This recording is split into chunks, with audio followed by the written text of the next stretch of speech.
Back to the channel guys. आज हम लोग चला रहे हैं मारुति 800। ये है 2009 का मॉडल। तो चलिए हम लोग देखते हैं हमें इस गाड़ी का एक्सपीरियंस कैसा मिलता है। ये है गाड़ी का डैशबोर्ड जो कि बिल्कुल बेसिक है और इसमें हमें बिल्कुल हार्ड प्लास्टिक ही मिलते हैं। यहाँ है गाड़ी का स्पीडोमीटर जिसमें मैक्सिमम स्पीड 140 तक मार्क किया हुआ है और यहाँ ओडोमीटर। ये गाड़ी इतने सालों के बाद भी मात्र 25,000 किलोमीटर चली है क्योंकि इसके ओनर इसे बहुत ज़्यादा नहीं चलाते। उसके अलावा इसमें हमें AC मिलता है और यहाँ पे हमें एक स्टोरेज कंपार्टमेंट मिलता है। नीचे में हमें एक ग्लव बॉक्स मिलता है जो डिसेंट साइज का है। यहाँ पे हमें एक छोटा सा स्टोरेज पॉइंट मिलता है जिसमें हम अपने वॉलेट्स को रख सकते हैं।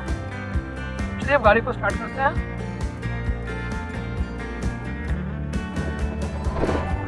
गाड़ी स्टार्ट होने में बहुत ज़्यादा आवाज़ करती है और इसका गियर बॉक्स भी बिल्कुल ही अजीब है। इसमें कोई प्रॉपर गेज नहीं है तो हर बार आपको समझना पड़ेगा कि गाड़ी किस गियर में है।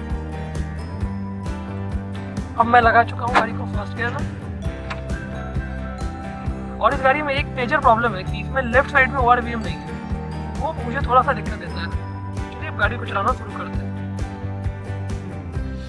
क्योंकि ये गाड़ी पुरानी है तो इसमें थोड़ा बहुत वाइब्रेशन आ रहा है। और इस गाड़ी में जो दूसरा बड़ा प्रॉब्लम आएगा वो है कि इसमें ना ही पावर स्टीयरिंग है ना ही पावर ब्रेक है। तो इन बातों को हमें बहुत अच्छी तरह ध्यान में रखना पड़ता है गाड़ी को चलाने समय। गाड़ी का सीटिंग पोजीशन काफी लो है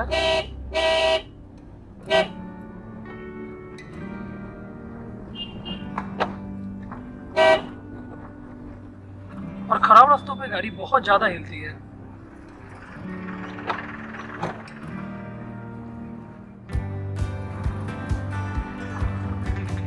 लेकिन फिर भी ये गाड़ी काफ़ी इजी टू ड्राइव है क्योंकि इसके डायमेंशंस बहुत छोटे हैं।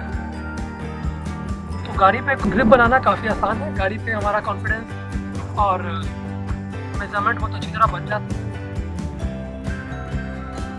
ब्रेक्स को अप्लाई करने के लिए हमें थोड़ा ज़्यादा ताकत लगाना पड़ता है और हम लोग हैबिचुएटेड है ABS के। थोड़ी सी ऑकवर्ड हमें ये लग रही है बट उतनी ज़्यादा प्रॉब्लम इसमें नहीं है।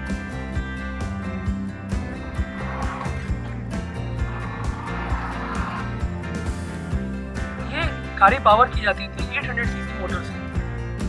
उसके बावजूद भी गाड़ी का पंच काफी अच्छा है।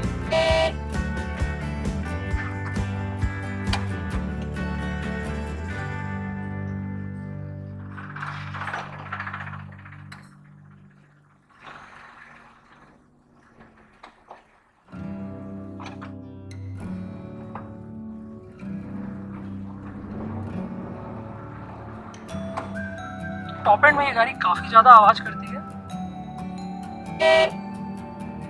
और दैट सेड इस गाड़ी से हम लोग बहुत ज्यादा परफॉर्मेंस एक्सपेक्ट भी नहीं कर सकते।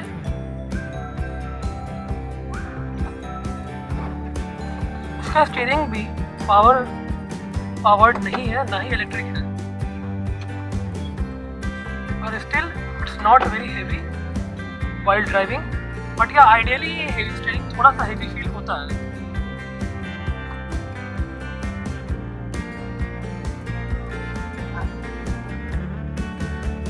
ये गाड़ी इंडिया के लोगों के द्वारा बहुत ज़्यादा पसंद की गई और बहुत लंबे टाइम तक ये गाड़ी प्रोडक्शन में रही।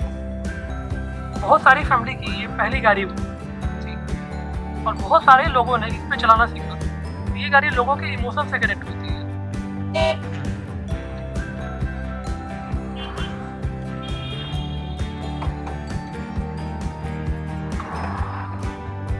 फर्स्ट और सेकंड गियर में तो ये गाड़ी फिर भी ठीक है। जब हम थर्ड गियर लगाने की कोशिश करते हैं तो कई बार गलती से फर्स्ट गियर भी लग जाता है।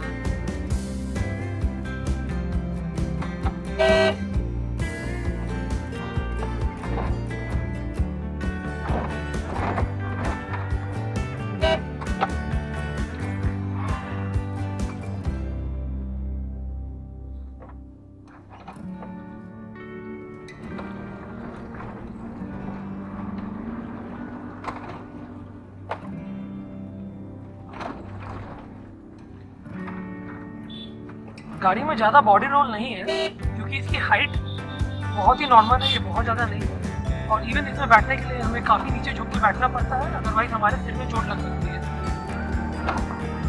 खराब रास्तों के ऊपर चलाने के लिए ये गाड़ी बिल्कुल भी नहीं बनी है क्योंकि पूरी तरह हिल जाती है।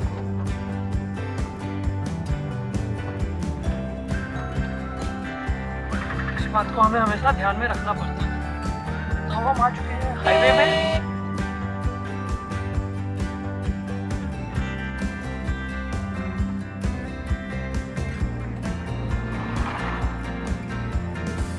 फर्स्ट गियर में 20 की स्पीड के बाद इंजन में कुछ खास प्रोग्रेस दिखता नहीं है, तो हमें फर्स्ट गियर में 20 की स्पीड के अलावा चलाना भी नहीं चाहिए। सेकेंड गियर में कंफर्टेबल स्पीड है 35।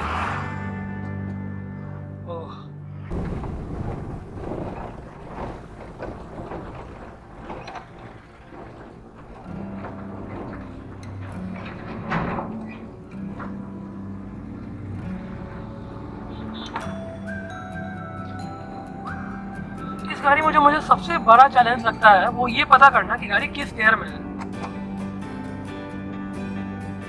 गाड़ी की ब्रेक्स और स्टीयरिंग को तो फिर भी समझा जा सकता है, और इसका गियर बॉक्स काफी यूनिक, काफी वियर्ड है।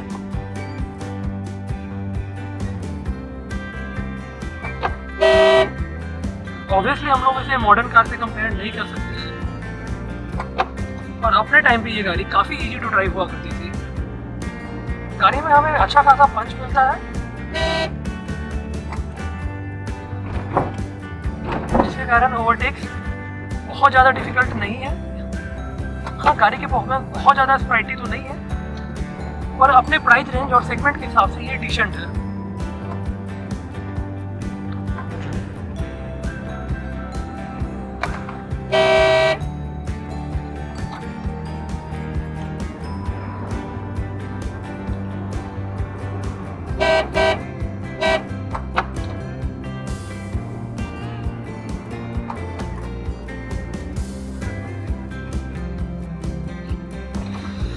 खतरनाक ड्राइवर्स।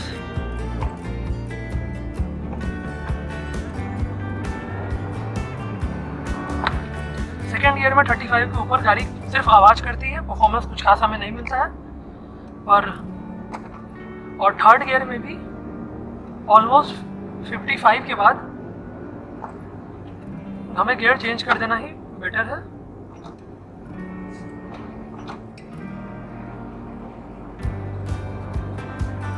लेकिन गाड़ी की ड्राइवेबिलिटी और लो एंड काफ़ी सही है, क्योंकि फोर्थ गियर में भी अराउंड 40 की स्पीड से गाड़ी पिक कर ले रही है और बहुत अच्छी तरह आगे को बढ़ रही है।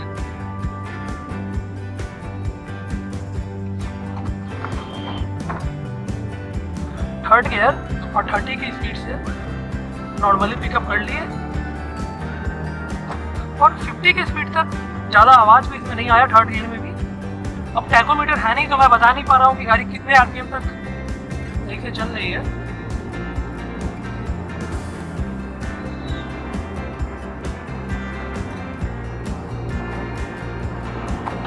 गाड़ी का सॉकेट काफ़ी ज़्यादा स्टिफ है,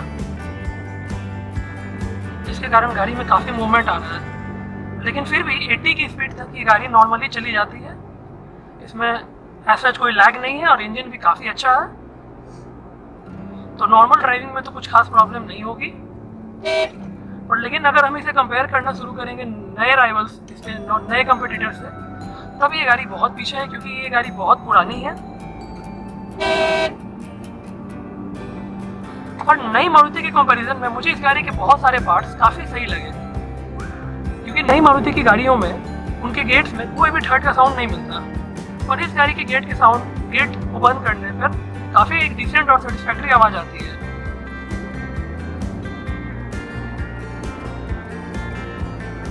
और इतने सालों के बाद भी इस गाड़ी में एज सच बहुत ज़्यादा राइटलिंग साउंड भी नहीं आ रहा है। तो अगर कोई इंसान जिसकी बड़ी फैमिली है 4 या 5 लोगों की, और वो 1 लाख के बजट में कोई बाइक देखना चाह रहे हैं, तो बाइक ना लेकर इस कार की तरफ भी जा सकते हैं, क्योंकि एनी डे आपकी पूरी फैमिली को किसी बाइक से ज़्यादा सेफली ये पॉइंट A to B पे पहुंचा देगी। इस वीडियो को बनाने का मेन पर्पस भी यही है। इस गाड़ी से ओवरटेक करने से पहले हमें प्रॉपर प्लानिंग करना पड़ता है, क्योंकि ये बहुत छोटा इंजन है इस गाड़ी का।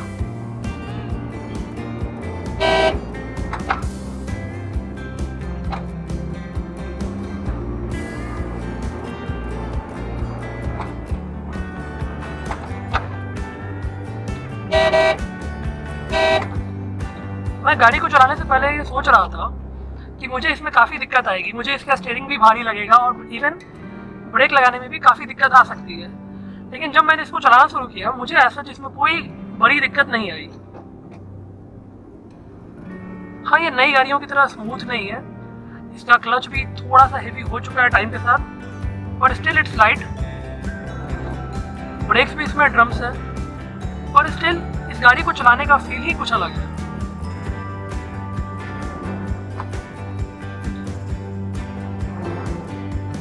ये वो गाड़ी है जिसने मिडिल क्लास वालों को भी ये बताया कि आप भी कार चला सकते हैं, आप भी कार अफोर्ड कर सकते हैं।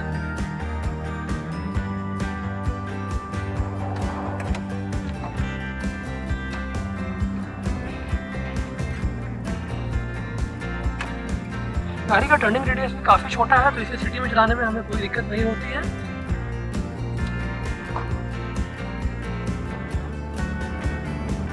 तो गाड़ी को थोड़ी देर के लिए हम रोकते हैं और दोबारा लॉन्च करेंगे। A few moments later. तो हम लोग गाड़ी को अब दोबारा से लॉन्च करते हैं। Into first gear, hand brake down,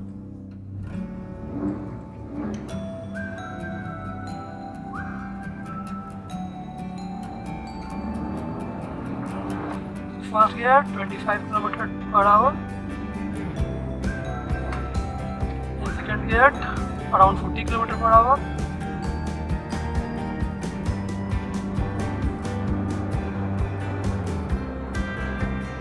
third gear 60 kilometre per hour,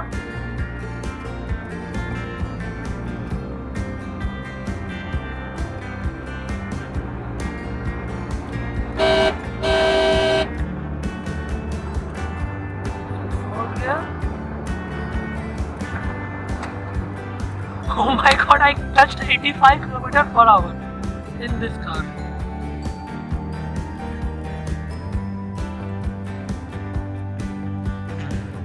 I don't know whether the road is closed or what, so let's see.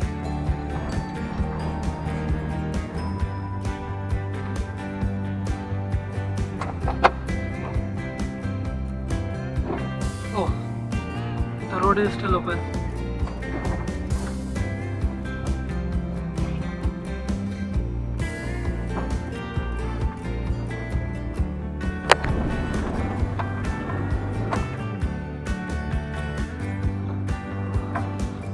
From an ideal, you can pick this car in second gear also.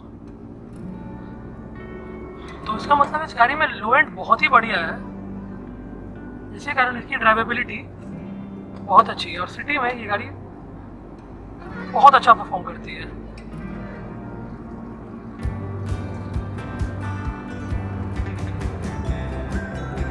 और जब हम लोग 70 की speed पे आते हैं तो हमें लगता है कि हमें अब 5th गियर में लगा देना चाहिए, लेकिन इस गाड़ी में हमें मिलते हैं सिर्फ 4 गियर्स।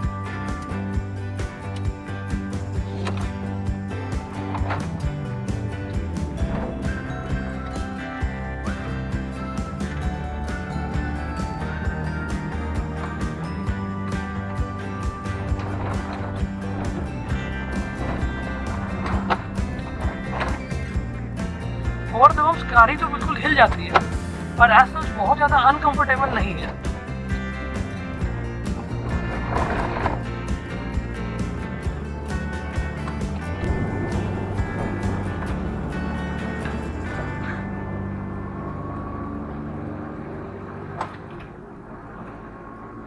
गाड़ी का मिड रेंज काफ़ी सही है, मैं इसे बहुत अच्छा नहीं बोलूँगा, पर या इट्स वेरी डिसेंट।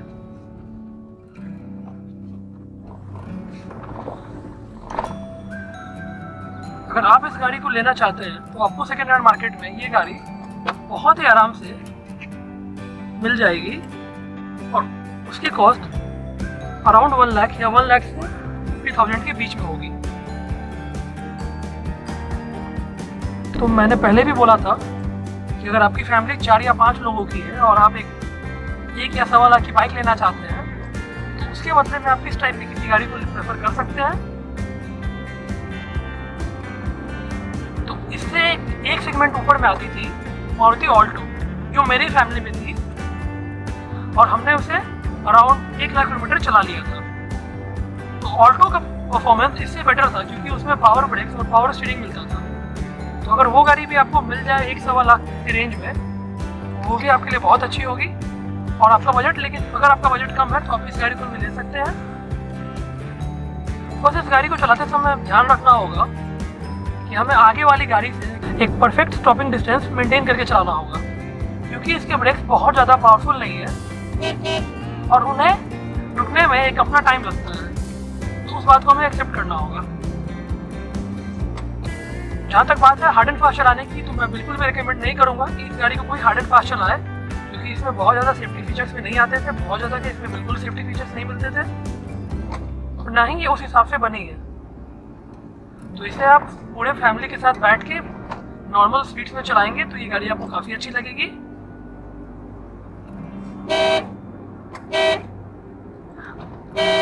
और इसकी माइलेज भी काफ़ी अच्छी है।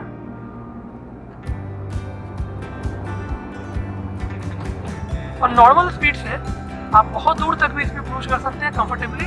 आपको ऐसा कोई थकान नहीं होगी। गाड़ी का सीटिंग पोजीशन भी काफ़ी अच्छा है। सीट्स थोड़ा डाउन सीट में है, सीट्स थोड़े नीचे सीट है, और उससे भी बहुत ज़्यादा इशू नहीं आएगा आपको।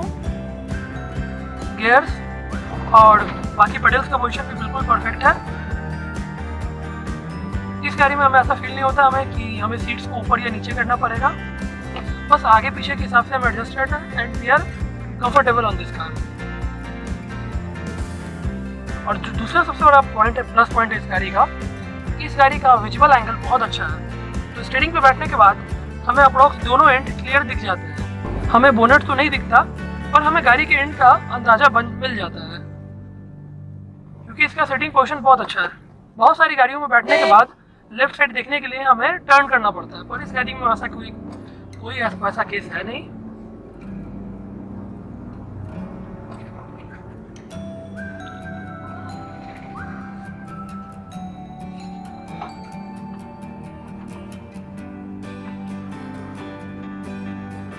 अब तक हम लोग चला रहे थे बिना एसी के, अब हम लोग गाड़ी के एसी को ऑन करते हैं और देखते हैं कि एसी के साथ इसका क्या परफॉर्मेंस है।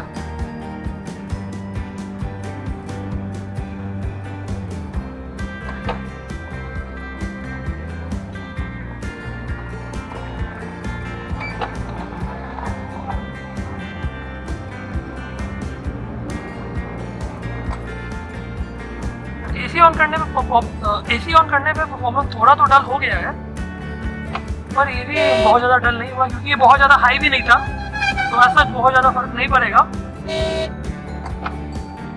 एसी बजट के हिसाब से डिसेंट है, ये बहुत अच्छा तो नहीं है, पर यार इट्स डिसेंट। पर ये बहुत ज़्यादा आवाज़ करता है।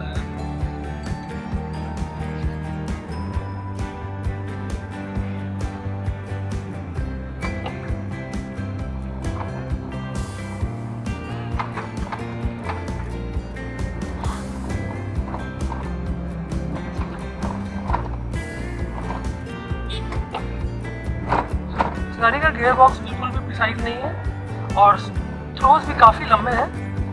और अगर आप एक गाड़ी को 1-2 बार चलाएंगे तो फिर आपको अंदाज़ा लग जाएगा कि आपको गियर कैसे शिफ्ट करना है। अब अराउंड 25 की स्पीड में मैंने थर्ड गियर लगा दिया है और इस गाड़ी में अभी तक कोई वाइब्रेशन नहीं है। पता नहीं लोग कब सुधरेंगे।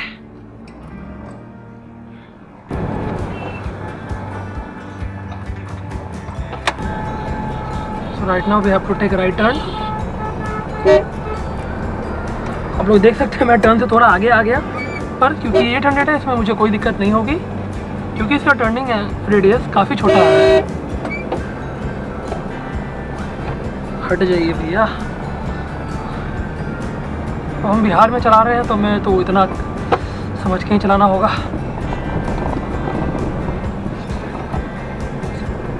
ये काफ़ी ख़राब सड़क है और इस पर हमें काफ़ी धीरे जाना पड़ रहा है।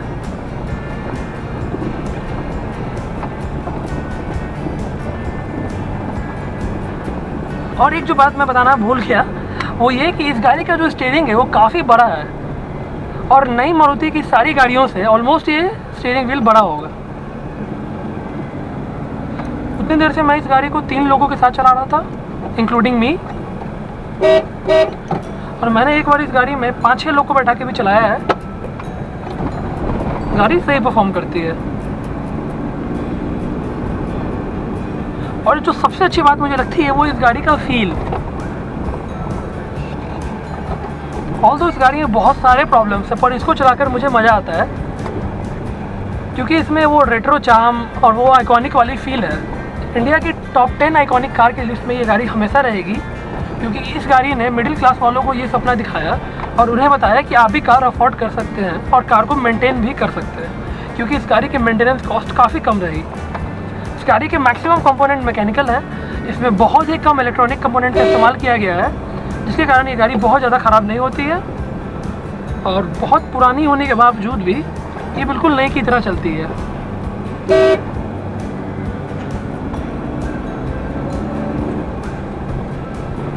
अगर आपके पास भी मारुति 800 है या आपके पास मारुति 800 से जुड़ा कोई भी एक्सपीरियंस है तो आप हमें कमेंट करके ज़रूर बताएं। Thanks for watching guys.